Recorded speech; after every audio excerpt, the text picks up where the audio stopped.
Hello and welcome to the Evaluator, a podcast by the Independent Evaluation Unit of the Green Climate Fund.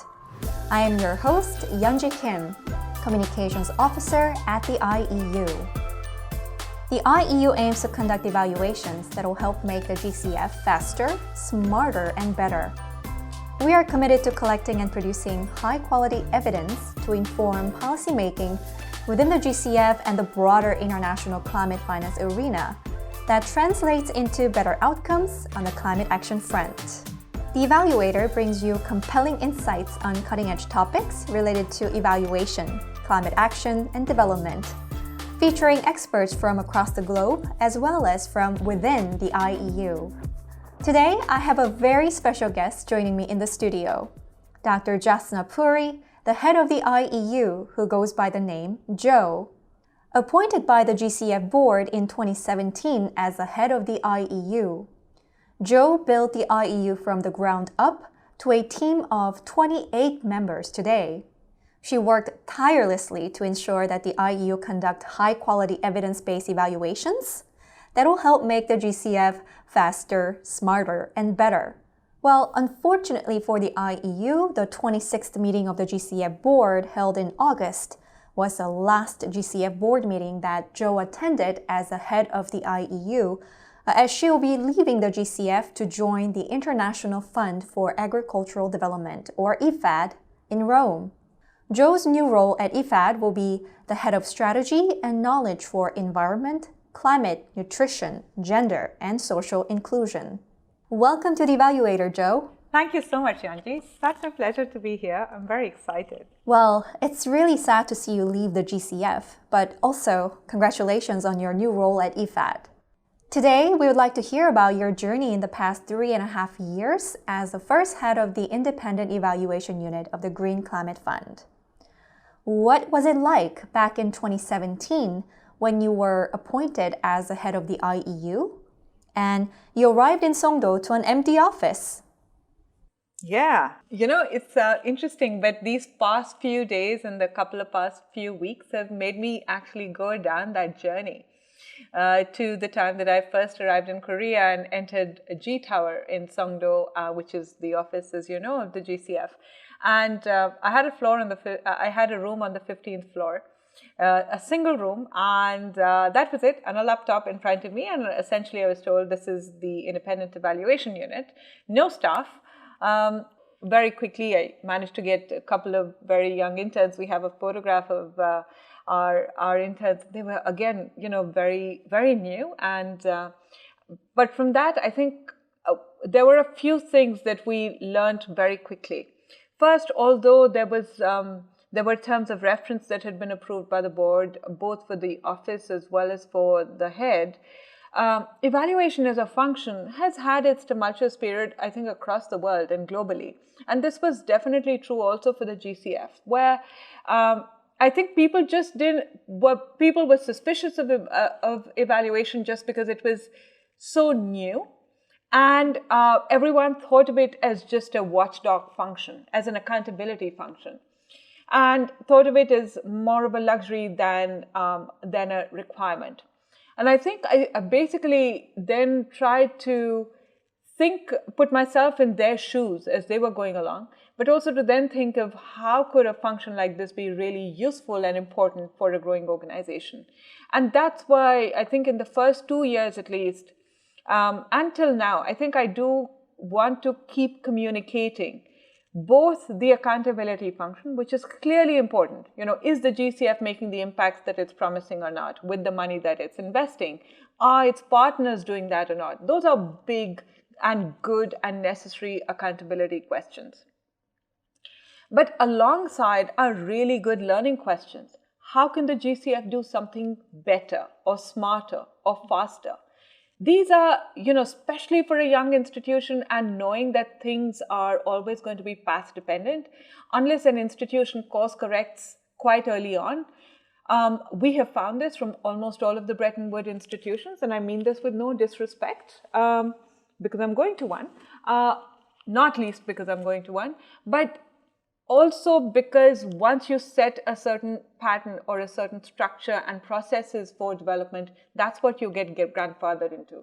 So it was really important to come on quite early on as an evaluation function and also figure out as to how we could help the GCF do processes much better. And I think that's a often discounted value of evaluation that I think people tend to ignore. So with both of those in mind, I think I remember my first task was actually to build a strategy for this office and to present it to the board in essentially a month and a half. A strategy that was, again, in my case, going to be determining the course of the office for the next 3.5 years at least. And so it was an interesting time. I basically pulled the plugs on, reading widely, but also engaging with a lot of the global leaders in the space because I wanted to ensure that we were leapfrogging as an evaluation function too.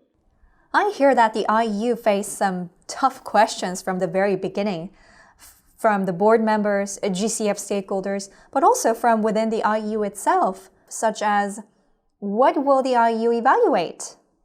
And it's too early for the Green Climate Fund to have an independent evaluation unit, as the GCF itself is a very young, nascent organization. How did you react to these comments and questions? What did you do over the years to either change or counter such notions? Thanks, Yonji. So I think exactly, I think the challenges were to deal with some of the urban legends, like I said, around evaluations, that evaluations need to be done traditionally in an ex post way, that they are essentially passive, that they can't help a growing and rapidly evolving institution, that they are mostly about the cost of doing stuff rather than actually adding value. And we had to think about creating that value and making that value understood. And because of the way that the GCF is structured, that is, we work with accredited entities, it was also thinking about what could bring about a culture change within those organizations, because ultimately that's whom we are dependent on the accredited entities to deliver in a very in an impactful way on the ground. And at the same time also recognize that the GCF was born out of a very tumultuous process, which was the result of negotiations amongst 194 countries in Paris. And there were a lot of expectations associated with the GCF.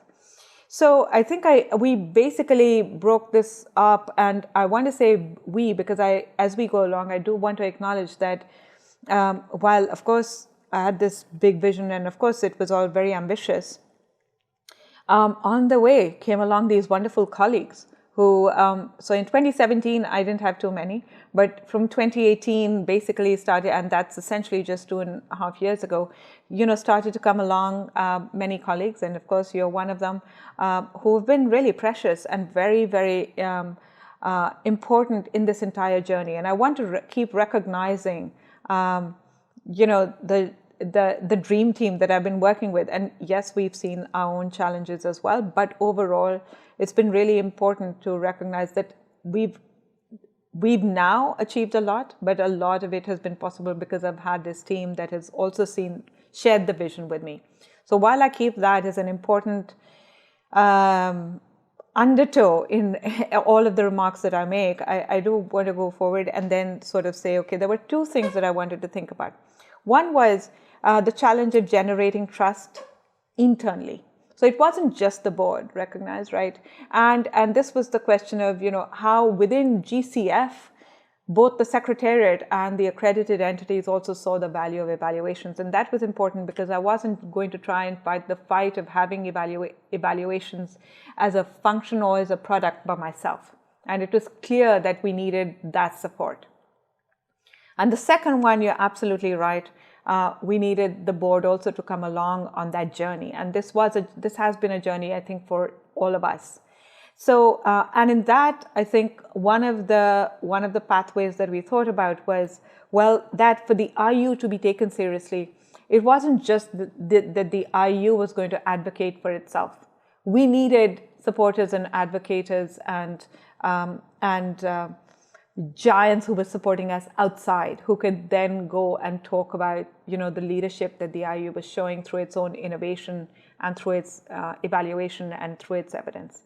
So one of the things that we adopted very early on was a tagline for the IEU. And the IEU tagline, and actually it's the cause for mirth within the team, because when we're having fun, someone will pipe up with, "What's the tagline?" And we'll shout, "Trusted evidence, informed policies, high impact," right? So that was important, because in those 3 lines or in those 6 words, you were essentially saying what was the entire function of the IEU. You wanted to produce trusted evidence, but trust is a function not just of the person who's getting the evidence, it was also a function of us in ensuring that we were bringing high credibility and rigor and unbiased evaluations. And not just us, everyone else needed to recognize that too. So we knew that the importance of perceptions was important, even though we were working in a space of evidence and data. So having, something like that could unite us as a team and make everyone aware of our mission statement was important. And that message Pitali presented was also something that I took to the board, and it was easy to communicate, and they appreciated it. They appreciated the fact that we were looking to build trusted evidence that could help to inform policies that hopefully would lead to high impact, while recognizing that we're not the only players in the field. The IEU successfully completed and submitted to the board 7 evaluations so far. Specifically, the IEU looked at and assessed the GCF's performance in the initial resource mobilization period, and the IEU also looked at the GCF's Results Management Framework, or RMF, the Readiness and Preparatory Support Program, RPSP, the Country Ownership Approach, the Environment and Social Safeguards, ESS, and the GCF's Simplified Approval Process pilot scheme called SAP, and its accreditation function. Of the 7 evaluations, which one, or should I say which baby, is particularly dear to your heart, Joe? You said it, yeah? You said baby. It's very hard for me to separate and to pick a baby that I really prefer, because they've been really close to my heart. There was the first evaluation that we did, which was on the Readiness and Preparatory Support Program. That was the first evaluation that we did, and therefore it was, the firstborn, so to speak.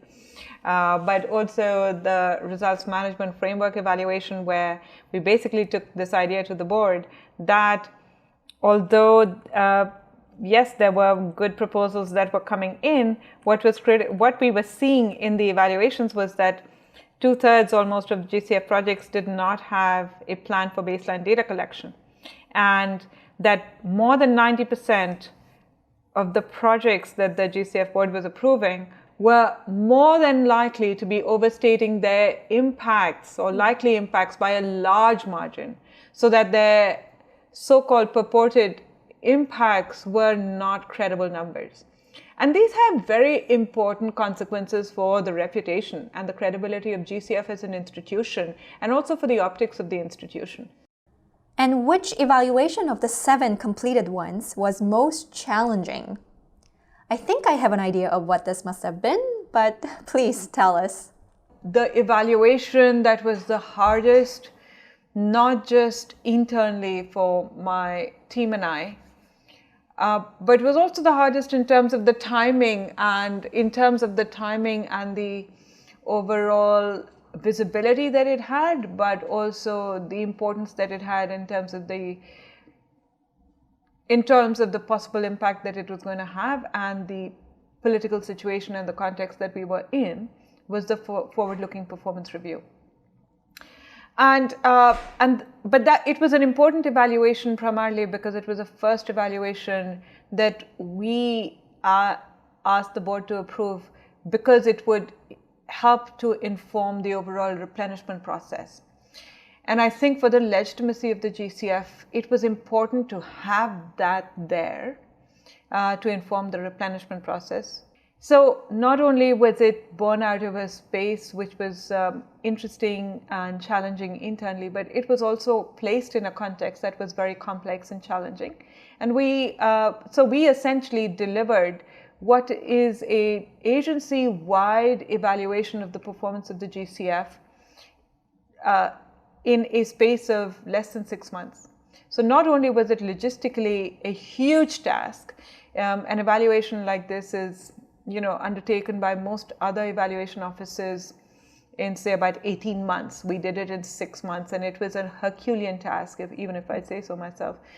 And the team was just, amazing. That's the only word I have for them. They were indefatigable. They were filled with energy. They had the same mission. I mean, we were all driven. It was like being at graduate school, but we were doing, and we were basically just living in the office. But we also we all came together in one team, because we recognized that this was a mission that was far greater than our individual selves. It was also important because it was coming at a time where we knew that we needed to hold ourselves and hold our own as an evaluation office, and be highly faithful to our own mandate and the mandate given to us by the board, in that we needed to be credible and unbiased, while staying true to the idea that, of course, we wanted the GCF to be stronger and faster and better.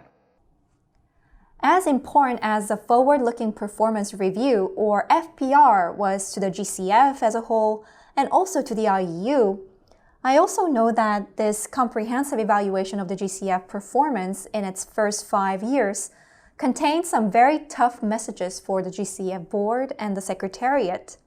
What were some of these tough messages? So the first recommendation that we made was with respect to access and speed. Like I said earlier, we brought out very stark images about how long it takes to access GCF just to get approval from the board. And also to get the first disbursement. And overall, this was anywhere between 1,100 days to 1,500 days, depending on the size of agency, depending on the size of funding that you were looking for, and the risk category that you belong to. But that range, 1,100 to 1,500 days, was an eye-opening number. And I remember that board members and secretariat staff alike, but also people outside, sat up when they looked at that number. And we had done, like I said, a portfolio analysis. So our first recommendation was reduce access times and increase speed of implementation and disbursement, right? The second was increase the size and improve quality of implementation. And this directly came from this idea that we were finding in the key finding that we were making in the overall evaluations of the proposals that were coming to the GCF and were being approved, that is, that the quality of these proposals were not very high, and there needed to be far better due diligence. So the better quality will essentially emerge from the finding on related to the far higher due diligence that was required. The third was that we looked at the portfolio and we realized that also although there was quite a bit of thinking on mitigation and adaptation, and the GCF uses a concept called grant equivalence to understand as to how much it's investing in mitigation and adaptation. In dollar terms, the GCF, at least as of 2019, was only investing 37% of its overall portfolio in adaptation. And this is important because in the governing instrument, the GCF has asked to balance its overall portfolio. And of course, we accepted the fact that if you account for the fact that non-grant instruments have a risk associated with it, so that a dollar that is given out as a grant is very different from a dollar that has to be repaid, because it also builds into it a certain risk equivalent. We understand that. But the fact is that the human being on the ground, the last mile, the person on the ground who is receiving that dollar, is oblivious and should not care about whether that dollar is coming from a loan or whether that dollar is coming from a grant. And for that human being on the ground, that dollar for adaptation or mitigation should be the same.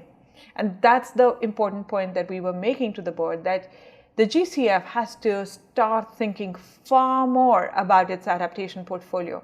Mitigation portfolio projects can be larger by default, just because you are investing in large infrastructure.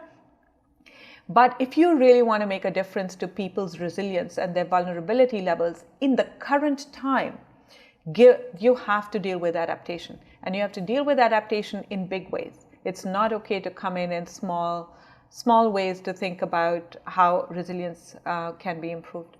And there, GCF has to show leadership. Leadership in not just thinking about how adaptation may be delivered at scale, but also innovate so that it can bring in the private sector far more. And here, the world has moved on. We've already seen that ESG impact bonds, for example, are put out. The GCF, at least till last year, was not doing much in that space. And under this recommendation, we essentially encouraged and nudged the board and the secretariat to think far more about these innovative instruments that could bring in and scale up, help the GCF scale up additional finance.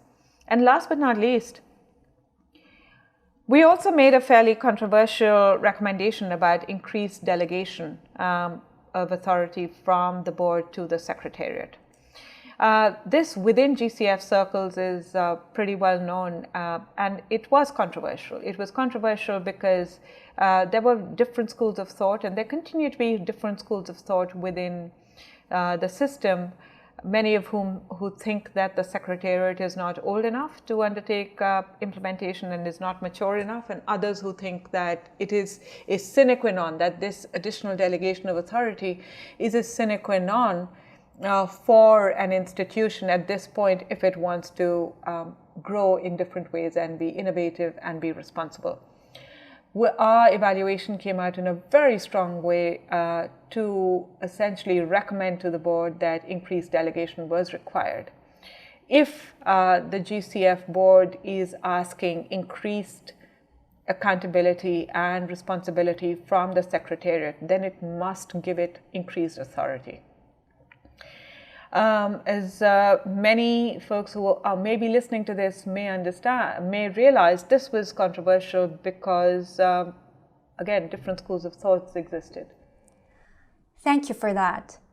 Coming back to the signature kind of evaluation, which is the forward-looking performance review of the GCF, or the FPR. When I joined the IEU, I heard about the many days and nights you and the team spent together working in the office to deliver the FPR in time for the first replenishment of the GCF. You literally camped out in the office, I hear, not being able to go home, So, thanks to the hard work done by the IEU, the FPR was delivered in a timely manner, and it informed the GCF's first replenishment process very nicely. Since the submission of FPR to the board, how much do you think has changed within the GCF ecosystem? What has the GCF done so far to improve its system and processes since you delivered this important evaluation? Yeah, I think, if you, I think the success of most evaluations has to lie in how much it gets absorbed into the fabric of an institution. And almost ironically, I wish there was a single metric for, that I could spout out to you and sort of say, well, this shows that it was very impactful. But so let me just give you a few qualitative indicators, right?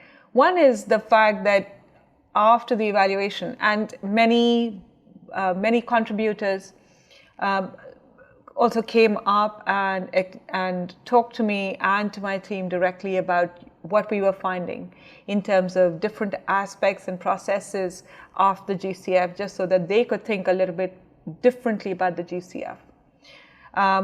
These were important contributors to the GCF. They were also responsible for a very, very strong replenishment that the GCF witnessed as part of its first replenishment, and we got replenished for almost $9 billion.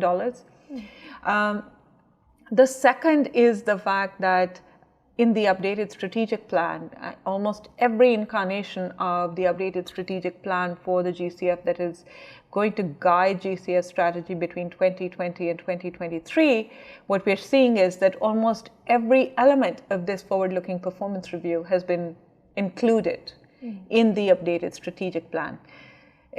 So I was invited to almost all of the replenishment discussions that were held in 2019, and I carried, the emerging findings and of course the full report with me every time I went. And the first half of every replenishment discussion, the first half day of every replenishment discussion essentially featured the forward-looking performance review.